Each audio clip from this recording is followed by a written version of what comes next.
নে বাপ খা, এইমাত্র কড়াই থেকে নামালাম, একেবারে ধোঁয়া ওঠা তুলতুলে লুচি। উফ মা, একেই বলে সুখ! কড়াই থেকে সোজা আমার পেটে। দাও দাও, থালায় যেন কোনো সময় ফাঁকা না থাকে। আস্তে খা ওরে বাপ আমার, কেউ কেড়ে নিচ্ছে না তোর থেকে। তা এ পর্যন্ত কটা হলো রে? আমি তো ভাজতে ভাজতে গোনাও হারিয়ে ফেললাম। খাওয়ার সময় কি ওসব সংখ্যার হিসেব রাখতে আছে মা?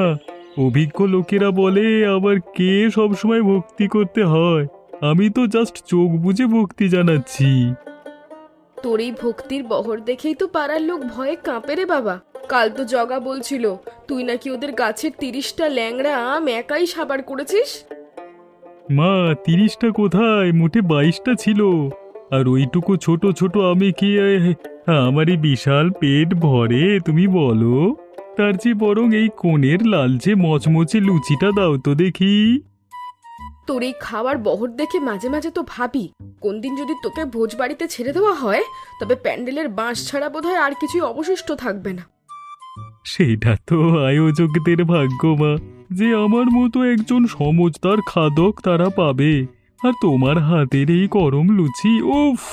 এর সামনে পৃথিবীর সব তুচ্ছ। তুমি শুধু ভেজে যাও, আজকে আমি একটা নতুন রেকর্ড গড়ব। তোর রেকর্ডের চক্করে আমার উনুনের কাঠ আর কড়াইয়ের তেল দুটোই শেষ হয়ে যাচ্ছে রে। তবে যাই বলিস, ছেলেটা আমার পেট ভরে খাচ্ছে, তা দেখলে আমার প্রাণটা জুড়িয়ে যায়। খা বাপ খা, মন ভরে খা। একদম খাঁটি কথা বলেছো। এবার একটু জল দাও দেখি মা। গলাটা কেমন যেন শুকিয়ে এলো। আর হ্যাঁ, একটু পরে যদি এক বাটি পায়েস নামাতে পারো, তবে দুপুরের ঘুমটা বেশ জুৎসই হতো। ওরে পেটুক, লুচি শেষ হতে না হতেই বিকেলের পায়েসের বায়না। আচ্ছা বাবা দেবো, আগে হাত মুখ ধুয়ে আয় দেখি।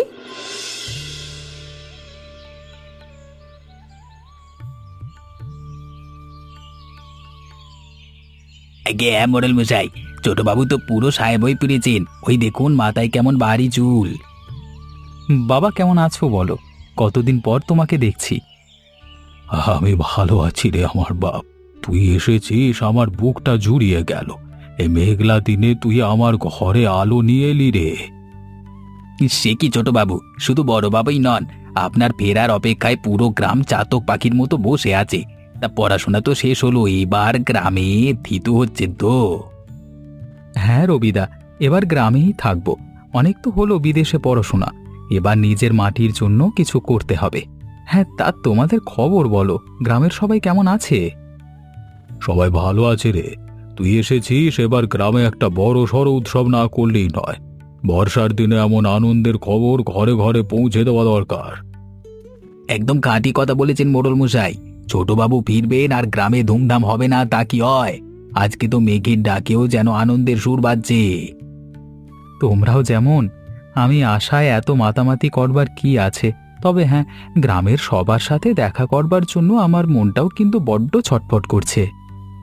সে দেখা তো হবেই রে বাপ। শুধু দেখাই নয়, এমন এক আয়োজন করব যে পুরো গ্রাম মনে রাখবে। রবি, কালকের দিনটা কিন্তু বড্ড শুভ। একটা জবরদস্ত বন্দি মাথায় আসছে।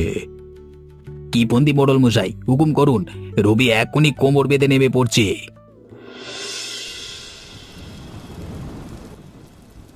শোন রবি, ছেলেটা আমার কত বছর পর বিদেশ থেকে ফিরল। মনটা আজকে বড্ড হালকা লাগছে রে। বর্ষার এই দিনে গ্রামে একটা উৎসব না হলে মোড়ল বংশের মান থাকে না। আগে মোড়ল মশাই, আপনি একদম আমার মনের কথাটা ধরেছেন। তা কি করবার ইচ্ছে? জাঁকজমক করে লুচি মিষ্টির ব্যবস্থা করব নাকি পোলাও মাংস? না রে রবি, এই রিমঝিম বৃষ্টির দিনে ওসব ভারী খাবার জমে না। তুই বরং এই বর্ষার আসল রাজা, চাল ডাল আর খাঁটি ঘিয়ের এক বিশাল খিচুড়ি ভোজের আয়োজন কর। সাথে থাকবে গোল গোল করে কাটা বেগুন ভাজি আর 5 মেশালি তরকারি। কেমন হবে বল? উফ, খাসা আইডিয়া মোড়ল মশাই। এই আবহাওয়ায় গরম গরম খিচুড়ির উপরে আর কোনো কথা হবে না। ছোট বাবুও চেখে দেখে বলবেন বিদেশের চিজ বার্গারের কাছে আর মানবে। তা কতজনের পর্দ করবো? হ্যাঁ, পুরো গ্রাম খাবে রে রবি, পুরো গ্রাম। পাড়ার একজন মানুষও যেন বাদ না পড়ে। তুই খাতা খুলে হিসেবটা চটপট সেরে ফেলতো দেখি। আগে হ্যাঁ, উত্তরপাড়ার পঞ্চানন বাবুদের ঘর ধরলে জনাবি শেখ, চাটুর্যে বাড়ি ধরলে 15, আর মধ্যপাড়ার চাষি ভাইদের ধরলে সব মিলিয়ে গোটা গ্রামের মাথা পিছু সংখ্যাটা দাঁড়ায় প্রায় 250। সেই মাপে চাল ডালের একটা ফর্দ বানিয়ে ফেলছি। হিসেব যেন কোনো কমতি না হয়, আনন্দ করতে গিয়ে কেউ যেন পাত থেকে না খেয়ে ফিরে না যায়। শোন, নিমন্ত্রণের কাজটা কিন্তু তোকেই করতে হবে। আপনি কোনো চিন্তা করবেন না মোড়ল মশাই, আজকে সন্ধ্যেটা তো বৃষ্টিতেই কেটে গেল। কালকে একদম সকাল সকালই খাতা কলম বগলে নিয়ে বেরিয়ে পড়ব। কাকপক্ষী জাগবার আগে গ্রামের প্রতিটা দুয়ারে গিয়ে এই রাজকীয় খিচুড়ি ভোজের খবর পৌঁছে দিয়ে আসবো।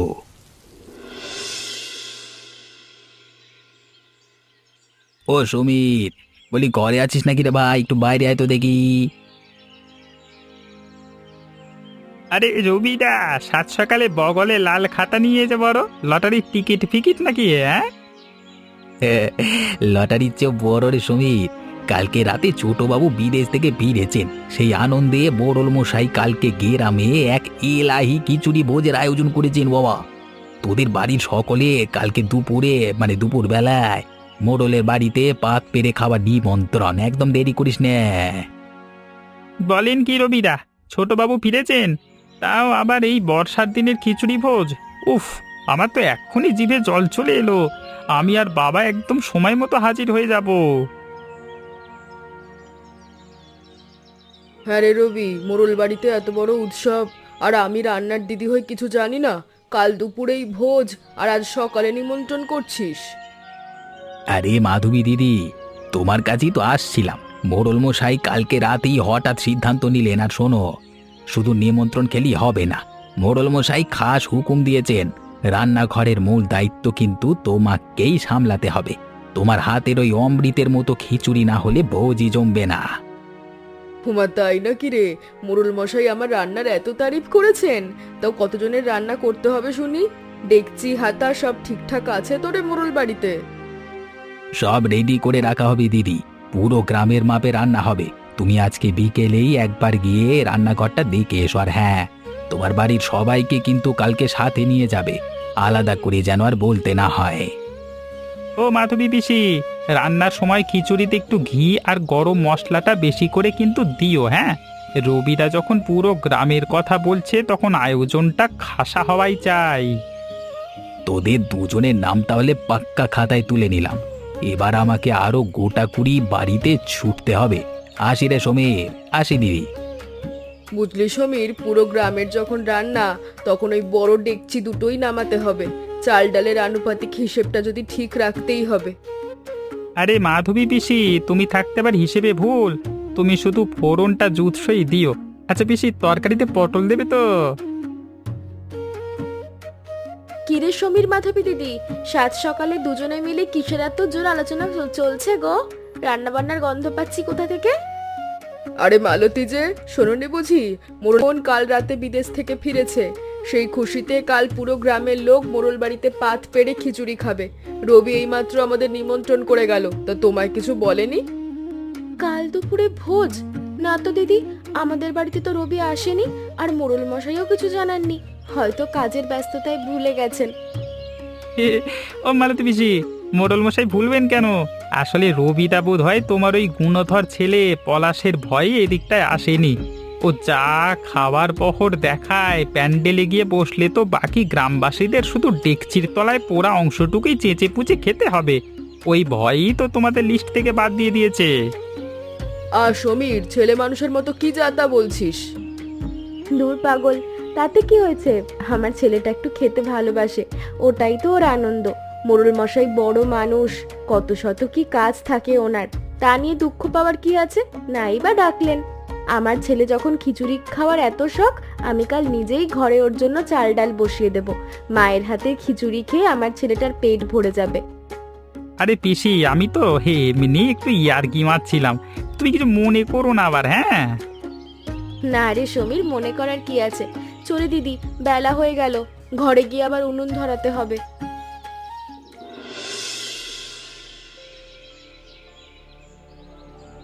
কি রে রবি, ফিরলি তাহলে? তা সবাইকে খবরটা ঠিকঠাক দেওয়া হয়েছে তো?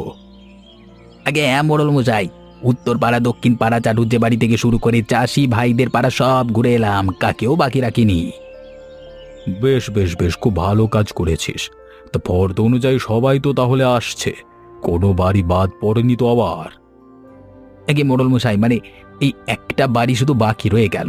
ওই পলাশদের বাড়ি ছাড়া গ্রামের সবাইকে বলে এসেছি। কেন রবিদা, ওদের বাড়ি কেন বাদ দিলে? গ্রামের সবাইকে নিমন্ত্রণ করা হচ্ছে, আর একটা পরিবারকে এভাবে বাদ দেওয়া কি ঠিক হলো? আরে ছোট বাবু, আপনি তো এতদিন বাইরে ছিলেন, তাই পলাশকে চেনেন না। ও যা খেতে পারে, ওর প্রিয় খাবার হলো খিচুড়ি। আর ও যদি কালকে ভোজে আসে, তবে ও একাই যা সাবার করবে, তাতে বাকি গ্রামবাসীদের না খেয়ে বাড়ি ফিরতে হবে। বলো কি রবিদা, একজন মানুষ এত খেতে পারে যে পুরো গ্রামের ভোজ কম পড়ে যাবে? কে কত খেতে পারে আমিও একটু দেখতে চাই। রবি, মোহন কিন্তু ঠিকই বলেছে। আমাদের দুয়ার থেকে কেউ না খেয়ে থাকবে তা তো হয় না। পলাশ খেতে ভালোবাসে, ও কালকে এসে মন ভরে খাবে, এতে আমাদের আনন্দ আরও বাড়বে। একদমই তাই বাবা। রবিদা, তুমি আর এক মুহূর্ত দেরি করো না, এখনই যাও আর পলাশদের বাড়ি গিয়ে ওদের বিশেষ করে নিমন্ত্রণ করে এসো। ছোটবাবু যখন বলছেন তখন আর কথা কি, আমি এখনই যাচ্ছি।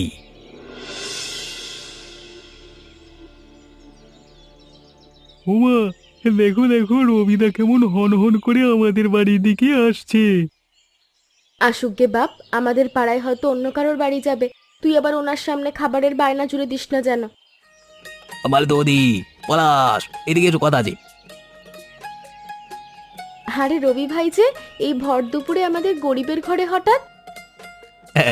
এই মোড়ল মশাই আর আমাদের ছোটবাবু মন নিজে খাস হুকুম দিয়ে আমাকে পাঠালেন, কালকে তোমার আর পলাশের মোড়ল বাড়িতে নিমন্ত্রণ, যেন অবশ্যই যায়।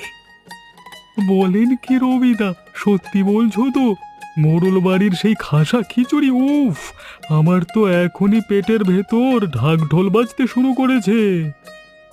হ্যাঁ রে পলাশ, ছোটবাবু কিন্তু তোর খাওয়ার বহর দেখতে বড্ড আগ্রহী। কালকে তাহলে একদম সময় মতো চলে আসিস, কিন্তু হ্যাঁ, আসি বৌদি, অনেক বাড়ি এখনো বাকি। সত্যি রবি ভাই, মুরুল বসাই আর ছোটবাবুর এত বড় মন? আমি তো ভেবেছিলাম না না, কিছু না, আমরা নিশ্চয়ই যাব রবি ভাই। দেখলে তো মা, মোড়ল মশাই আর ছোট বাবু আমাদের কতটা ভালোবাসেন। কালকে তাহলে আর ঘরে উনুন ধরাতে হচ্ছে না, শুধু খিচুড়ি আর খিচুড়ি। মোড়ল মশাই, গ্রামের লোক আজ আঙুল চাটতে বাধ্য হবে। চাল আর সোনা মুগ ডাল একদম মাখনের মতো গলে মিশে গেছে। বাহ মাধবী, গন্ধেই তো অর্ধেক পেট ভরে গেল। তা ঘিয়ের পরিমাণটা ঠিকঠাক দিয়েছিস তো? আমাদের ছোট বাবু কিন্তু রান্নায় কোনো কমতি পছন্দ করেন না। আপনি ওসব নিয়ে একদম চিন্তা করবেন না মোড়ল মশাই। মাধবীর হাতের রান্না আর ঘি গরম মশলার কিপটেমি এ হতেই পারে না। বড় গামলাটায় ওই দেখুন জিলিপির মতো গোল গোল করে কাটা বেগুন ভাজা, ওগুলো তুলে রেখেছি। আর 5 মিশেলি তরকারিতে কুমড়ো পটল একদম গোলে ক্ষীর। খাসা, একদম খাসা হয়েছে। গ্রামের মানুষ যেন কালকে পর্যন্ত এই স্বাদের কথা আলোচনা করে। তুই মন দিয়ে রাঁধ মাধবী, কোনো কিছু দরকার হলে রবিকে ডাকবি, ও বাইরেই আছে। আগে হ্যাঁ, রবি ভাই তো সকাল থেকেই সব এনে দিচ্ছে। তবে হ্যাঁ মোড়ল মশাই, রান্না তো পুরো গ্রামের মাপে ঠিকই নামাচ্ছি, কিন্তু ওই পলাশ ছেলেটার কথা ভেবে একটু বেশি চাল ডাল ফেলেছি। ও নাকি একাই অনেক খায়। আরে ও রাখ না, ও যত খাবে আমার তত আনন্দ। আজকে আনন্দের দিন মাধবী, রান্নায় যেন একটুও খামতি না থাকে। আমি চললাম প্যান্ডেলের দিকটা দেখতে, গ্রামবাসীরা হয়তো এবার আসতে শুরু করবে। শোন পলাশ, তোকে আমি বাড়ি থেকে বেরোনোর আগে 100 বার ওয়ার্নিং দিচ্ছি। মোড়ল বাড়ি গিয়ে কিন্তু একেবারে সব সাবার করে দিবি না, একটু ভদ্রস্থভাবে কম করে খাবি, যাতে 5টা লোকের সামনে আমার মাথা কাটা না যায়। উফ মা, বকাটা একটু বন্ধ করো তো। জাস্ট গন্ধটা একবার শোঁকো, ঘি আর গরম মশলার কি স্বর্গীয় সুবাস বাতাসে ভাসছে। এই সুগন্ধ যার নাকে যায়, তার পেটের ভেতর তো এমনি ডমরু বাজতে শুরু করবে গুদুম গুদুম করে। ডমরু বাজুক আর যাই বাজুক, তুই কিন্তু প্রথমবারে ওই গামলা ধরে চেয়ে বসবি না। লোকে ভাববে বাড়িতে তোকে আমি কিচ্ছু খেতে দিই না। রবিদা তোকে কত ভালোবেসে ডাকতে এলো, মোড়ল মশাই আর ছোটবাবুর একটা মান সম্মান আছে তো নাকি? আচ্ছা বাবা, আচ্ছা, তুমি যা বলবে তাই হবে। আমি একদম প্রথম সারিতে শান্ত হয়ে বসবো। পরিবেশনকারীরা যা দেবে সেইটুকুই মুখে তুলবো, ব্যাস খুশি তো এবার? তোর ওই মুখের কথা আর পেটের খিদের মধ্যে যে কতটা তফাৎ তা কি আর আমি জানি না? চল, বেশি দেরি হলে আবার প্যান্ডেলে জায়গা পাবি না। তুমি শুধু চলো তোমা, খিচুড়ির ডাক যখন এসেছে তখন আর 1 সেকেন্ডও রাষ্ট্র করা পাপ।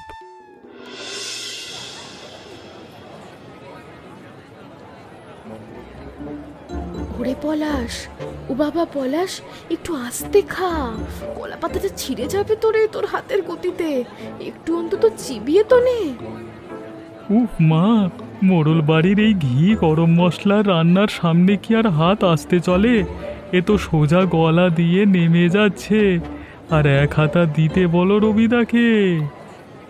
এই দেখো, আশেপাশের মানুষজন খাওয়া ছেড়ে তোর এই চড়কবাজি হাত চালানো দেখছে।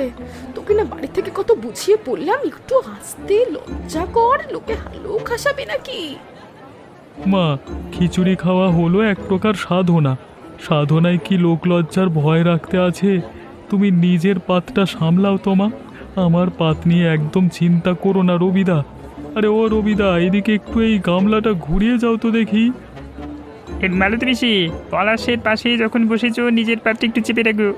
ওর হাতে যে স্পিড, তোমার পাতার খিচুড়িও কখন ওর পেটে চলে যাবে টেরও পাবে না। ওরে বাবা, তুই ঠিকই বলছিস সমীর, আমি বরং নিজের পাতটা আগে বাঁচাই। এই পলাশ, একটু থাম তো বাপ, পরিবেশনকারীরা তোর পাতার দিকে আসতেই ভয় পাচ্ছে এবার। ভয় পাওয়ার কিচ্ছু নেই মা, আমি তো পরম শান্তিতেই খাচ্ছি। রবিদা, আর একটু খিচুড়ি দাও তো। এসো এসো, এদিকে এসো। হ্যাঁ রবিদা, আরে ও রবিদা, এদিকে এদিকে, এই ফাঁকা ময়দানে আর 2 হাতা গরম গরম খিচুড়ি ঢেলে দিয়ে পুণ্য অর্জন করো দেখি। পুণ্য অর্জন আর পলাশ, এই দেখ গামলা একেবারে চঞ্চন করছে, 1 ফোঁটা অবশিষ্ট নাই ভাই। হাত বাড়িয়ে লাভ নেই ভাই, শেষ শেষ ভাই শেষ। সে কি রবিদা, এই মাত্র তো নিয়ে এলে, এর মধ্যেই শেষ? মোড়ল বাড়ির এত বড় ভোজের গামলা এত তাড়াতাড়ি হাওয়া হয়ে গেল? আমার পেটটা তো মোটে একটু গরম হতে শুরু করেছিল। এই তুই চুপ কর তো, অনেক খেয়েছিস, এবার হাতটা ধুয়ে নে দেখি। একজন হাঁ করে দেখছে। কি হলো রবিদা? পলাশ আরও চাইছে আর তুমি গামলা উল্টে দাঁড়িয়ে আছো? দাও না ওকে আর একটু, দাও খিচুড়ি দাও, আজ তো পেট ভরে খাওয়ারই দিন। আরে দাও না। আগে ছোটবাবু, আমি তো দিতে এক পায়ে রাজি, কিন্তু দেবো কোত্থেকে? এই গামলাটা ছিল শেষ ভরসা। পলাশ যেভাবে একের পর 1 রাউন্ড চালিয়ে যাচ্ছিল, তাতে রান্নাঘরে সাপ্লাই তো আর প্যান্ডেলই শেষ।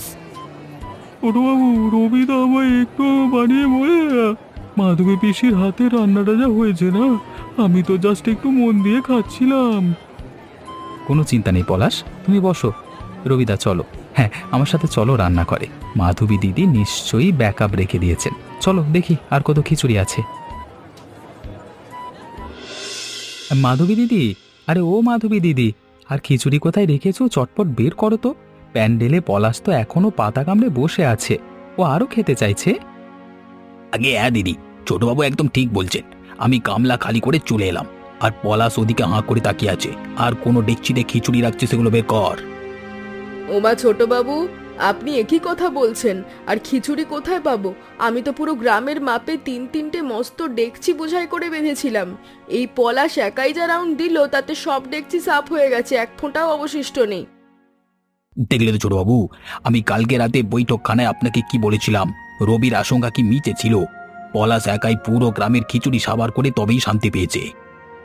হ্যাঁ গো রবি ভাই, আমি নিজের চোখে দেখলাম, ও যেভাবে গপাগপ খাচ্ছিল, ডেকচির তলার পড়া অংশটুকুও চাচা হয়ে গেছে। মোড়ল বাড়ির রান্নার ইতিহাসে এমন খাদক আমি বাপের জন্মে দেখিনি গো। ওরে বাবারে রবিদা, তুমি তো দেখছি একদম খাঁটি জ্যোতিষীর মতো কথা বলেছিলে। পুরো গ্রামের খিচুড়ি একাই সাফ। সাবাস পলাশ, একেই বলে আসল খিচুড়ির প্রীতি।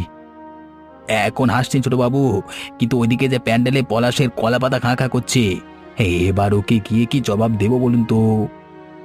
জবাব আমরা দেব না রবিদা, জবাব দেবেন স্বয়ং মোড়ল মশাই। চলো প্যান্ডেলের দিকে যাওয়া যাক, একটা জবরদস্ত ফন্দি মাথায় এসেছে। কি গো গ্রামবাসীরা, মাধবীর হাতের খিচুড়ির ভোজ কেমন জমলো বলো? সবার পেট ভরছে তো? কই তোমার পেটটা দেখি। আগে মোড়ল মশাই, এমন অমৃত খিচুড়ি এ জন্মে খাইনি। তবে আমাদের পেট ভরলেও ওই কোণে বসা পলাশের কিন্তু মনটা ভরেনি। ও আরো একে গামলা খোঁজার চক্করে আছে। আরে সমীর ভাই, তুমিও যেমন। আমি তো মোটে 4-5 পাতা মানে ওই একটুখানি তো খেলাম। রবিদা তো মাঝপথেই গামলা উল্টে দিল। আরে পলাশ, তুমি লজ্জা পাচ্ছ কেন? রবিদা গামলা উল্টাবে না তো কি করবে বলো? মাধবী দিদি পুরো গ্রামের মাপে যে 3 ডেচকি খিচুড়ি রেঁধেছিল, তার বেশিরভাগ তো তোমার এই এক পেটেই চালান হয়ে গেছে। রান্নাঘর এখন ফাঁকা, ডেকচিগুলো যেন আয়নার মতো চকচক করছে। ছোটবাবু, আপনি ওর ওপর রাগ করবেন না। ও বড্ড পেটুক, খিদের মুখে মোড়ল বাড়ির মান সম্মানের কথা ভুলেই গেছে। আমারই মাথা কাটা যাচ্ছে সবার সামনে। আরে না না মালতী বৌদি, তুমি ও কি কথা বলছো? আরে বাবা, মোড়ল বাড়ির দুয়ার থেকে একটা ছেলে মনের সুখে খেয়ে যাবে, এর চেয়ে বড় আনন্দের আর কি হতে পারে? পলাশের এই খিচুড়ির প্রতি ভালোবাসা দেখে আমার আর মোহনের মনটা খুশিতে ভরে গেছে। একদমই তাই। আর সেই খুশিতেই আমি আর বাবা মিলে এই মাত্র একটা মস্ত বড় সিদ্ধান্ত নিলাম। আজকের এই ভোজ কিন্তু এখানেই শেষ নয়। আগে ছোটবাবু, এই দেখুন আমি আবার নতুন করে কোমর বেঁধে ফেলেছি। মাধবী দিদিও আবার হাতা ধুয়ে রেডি। হ্যাঁ ভাই, সব পলাশের এই খিচুড়ির ভক্তিকে সম্মান জানাতে মোড়ল বাড়ির উনুনে এখনই আবার নতুন করে চাল ডাল বসানো হচ্ছে। আজকে রাতে এই উঠানেই আবার নতুন করে খিচুড়ির উৎসব হবে। তোমরা কেউ বাড়ি যাবে না, আজকে রাতটাও মোড়ল মশাইয়ের বাড়িতেই খাওয়া দাওয়া করে কাটাবে। বলেন কি মোড়ল মশাই, রাতে আবারও খিচুড়ি? উফ, তবে তো আমি এখন একটু হেঁটে এসে পেটের ভেতর আর একটু খালি করিনি। হ্যাঁ ওরে পলাশ, এবার কিন্তু আমি 5 ডেকচি টাল ডাল একেবারে চাপাবো। দেখি তুই রাতে কত ওড়াতে পারিস।